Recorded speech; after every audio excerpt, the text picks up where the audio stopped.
Hello folks, we're on the What Car website today and we're looking at the 10 slowest depreciating cars in 2023. Now, when they talk about depreciation here, we're talking about the cost of the car when it was new and then what it's worth after 3 years.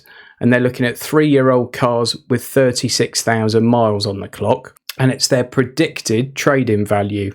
And that trade-in value is going to be very similar to what you might get on something like We Buy Any Car, for example. But it's only predicted. Some of these cars are quite new, therefore the 3-year value is not currently known. So they are going with some predicted data. Interestingly, a lot of the cars in this list won't feature in a top 10 reliability thing.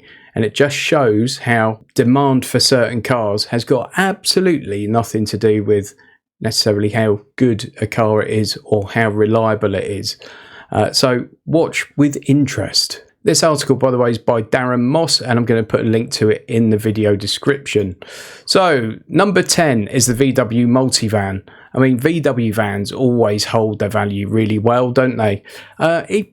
Although, look, 1.4 TSI eHybrid Life DSG, list price on that one's 51 grand, and it's 31.5 after 3 years. So it retains 62% of its value. I don't think that's particularly amazing. I'm sure that would retail at 3 years old for probably still 38, 40, because it's a VW van. I mean, if you want to go and live in Cornwall, I think it's the law that you have to be driving a VW van. And certainly if you want to drive down Bournemouth seafront with a surfboard, again, it seems to be law that it has to have a VW badge on it. And they are very popular, aren't they? Very popular. Number 9 is the Porsche Macan. This one's the T PDK. 60,675 when it's new. 38 grand after 3 years. So that's dropped by £18,000. Retains 68.2% of its value. Number 8 is the RollsRoyce Cullinan. I'm sure these things are glorious to drive and wonderfully built. But aren't they ugly? I mean, I just would never want one of these, which is great because as a struggling YouTuber, I'm never going to be able to afford one. So this is a problem I don't need to worry about. So this is £303,000 for a new one. 3-year resale value, 193 grand. So it's dropped £110,000 in the first 3 years.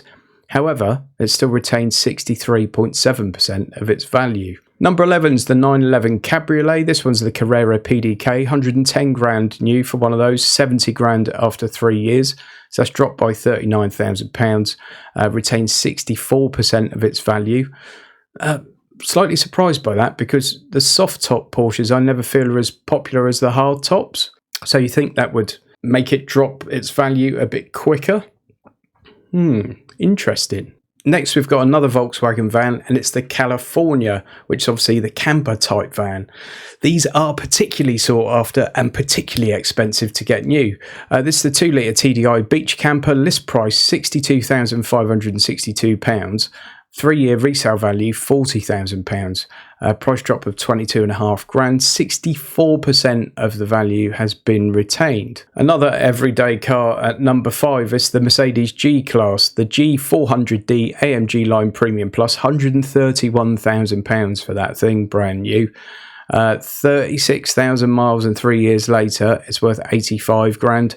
So that's only dropped 45 grand in the first 3 years, retaining 65.3% of its value. Then we've got the LandRover Defender 110. This is a 3-litre D250 75th XS edition.